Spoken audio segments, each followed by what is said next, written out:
તો ધોરાજીનો પ્લાસ્ટિક રીપ્રોસેસિંગ ઉદ્યોગ મંદીના માહોલમાં સપડાયો છે। જીએસટીના દરની વિસંગતતાને પગલે ધોરાજીના 450 પૈકી 50 યુનિટોને તાળા વાગી ચૂક્યા છે, જ્યારે બાકીના યુનિટોમાં પણ કામ ઘટી ગયું છે।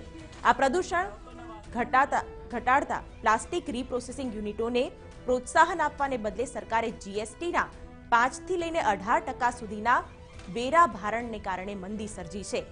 જીએસટી પૂર્વે ધોરાજીમાં દેશભરમાંથી રોજ 500 ટન પ્લાસ્ટિકનો કચરો રીપ્રોસેસ માટે આવતો હતો, જે હવે અડધો અડધ ઘટી ગયો છે, જેના પગલે અનેક યુનિટો બંધ પડ્યા છે। તો મોટાભાગના યુનિટ કામ ઓછું હોવાથી મજૂરોને પણ ઘટાડી રહ્યા છે। ધોરાજીમાં 450 યુનિટ કાર્યરત હતા, પણ જીએસટી આવતા એમાં ઘણા યુનિટો અત્યારે હાલ બંધ થયેલા છે। 50 યુનિટ બંધ થઈ ગયેલા છે, 60 યુનિટોએ લોટ ઘટાડો કરેલો છે।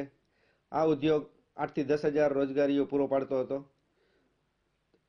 રાજસ્થાન, બિહાર, યુપી વગેરેના જે ગરીબ મજૂરો છે અને રોજગારી પૂરું પાડતો હતો, પણ જીએસટી આવતા આ ઉદ્યોગ અત્યારે મરણ પથારીએ પડેલો છે। ત્યારે આ રીપ્રોસેસિંગ યુનિટમાં યુપી, બિહાર, મધ્યપ્રદેશ સહિતના રાજ્યોમાંથી લોકો રોજીરોટી રળવા આવતા હતા, પરંતુ હવે કામ જ ઓછું રહેતા યુનિટ માલિકોને પહેલા કરતા સ્ટાફ ઘટાડવો પડી રહ્યો છે, જેના પગલે મજૂરોને મળતી રકમ પણ અડધી થતા સ્થિતિ કફોડી છે।